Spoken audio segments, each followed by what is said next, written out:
It's going to be another hot one. In fact, it's already getting to be another hot one today. August is reminding us, first off, it's August, and second off, it's still summer. It's going to start very hot and quite dry for most of us. Heat advisories officially kick in about 45 minutes, and they're going to run through Tuesday and Wednesday. We may have some rain and storms by midweek, but it's really not going to be a lot. Drought tracker, everybody in red. This is extreme drought, which is one mark off of the last one that's on the drought tracker, which is exceptional. So that means despite the rain that we saw, it's not really been enough to have a serious impact on the drought situation. Right now, 7th and range line, it looks good. It's deceiving. We talked about this when it was really hot before, that view outside, it's like if you go up to your window and you peer out and you see it, and it looks really nice, and in reality, it is really hot outside. 94 in Joplin. Look at that wind. As promised this morning, it's really kicking up. Not doing anything for temperatures, but it's breezy. It's breezy for sure. Feels like 97. Dew point's at 66. Humidity is at 40%.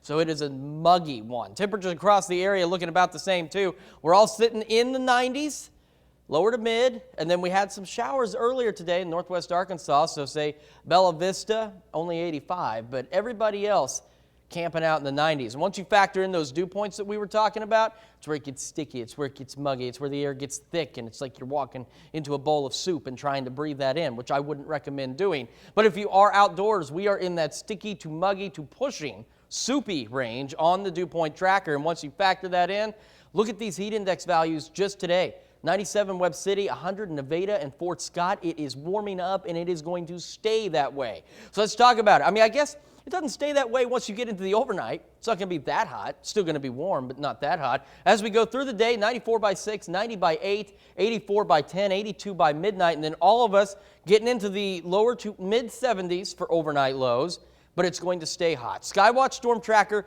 busy the last few days. Today, it's really bored. It has nothing to do, so it painted a lot of orange on there for us. So if you're in southeast Kansas, these are heat advisories through Tuesday at 8 o'clock. And in southwest Missouri, these are heat advisories until Wednesday at 8, but would not be surprised if some of these get extended. So we're back to this, telling you about those extreme heat safety tips, because it's super important that you do take the appropriate precautions in the extreme heat. So make sure you're staying hydrated, taking those breaks, you're limiting those strenuous outdoor activities, wear lightweight, light-colored clothing, and be sure to check on the elderly and the pets, because again, we're getting into extreme heat, and you can never be too careful, and it is extraordinarily important to be careful as the temperatures rise.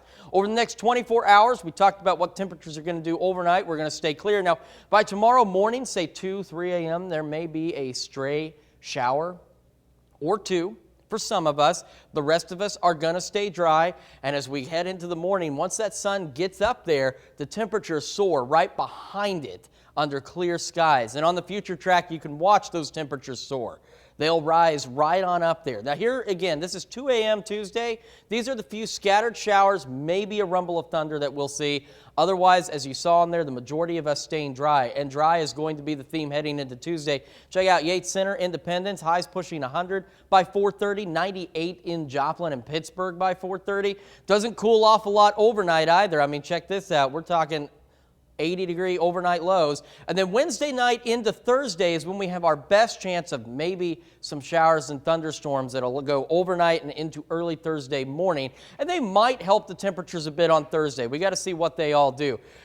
The other thing that's not so fun that we've unfortunately had to bring back here is these little red boxes. These are alert days because of those heat advisories, and of course if they get extended, then that means we'll see more alert day boxes fill in on this 7 day. So let's talk about the next 7 days.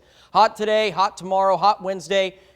Depending on what we get storm-wise, maybe not as hot Thursday, hot Friday, hot Saturday, hot Sunday. So again, we've got a system that's going to bring in a chance of showers and thunderstorms late Wednesday into early Thursday. It might bring this temperature down a few degrees, but not significantly. Check out the overnight lows too. Not really cooling off a lot. Friday into Saturday, 80 degrees. We're pushing the hundreds by the end of the week and into the weekend. Hopefully, as we had mentioned before, we get into a system where even though it's going to be super hot like this, we might get these thunderstorm breaks, but otherwise, just plan on it being absolutely miserable, and you can thank August for that, because today's August 1st, and this is exactly what it brings us right after we had a pretty decent weekend. Yeah, well, I'm not looking forward to that because I'm glad you added in a little bit about that heat advisory, because let me tell you, a couple weeks ago on Sunday, I experienced some extreme heat exhaustion, and it hits quick. It's scary, honestly. Yeah, it can be unexpected. Tomorrow morning, we might even cover some of that as well, just some things that you need to watch out for, because you don't always realize it sometimes. You don't realize it until it becomes a much more serious situation. So just make sure you're keeping an eye on yourself. Yeah, absolutely. All the electrolytes, the Gatorades, the Pedialytes, everything like that. I know I was chugging some afterwards. So And definitely air conditioning wherever possible. air conditioning, absolutely. All right, thanks, Chris.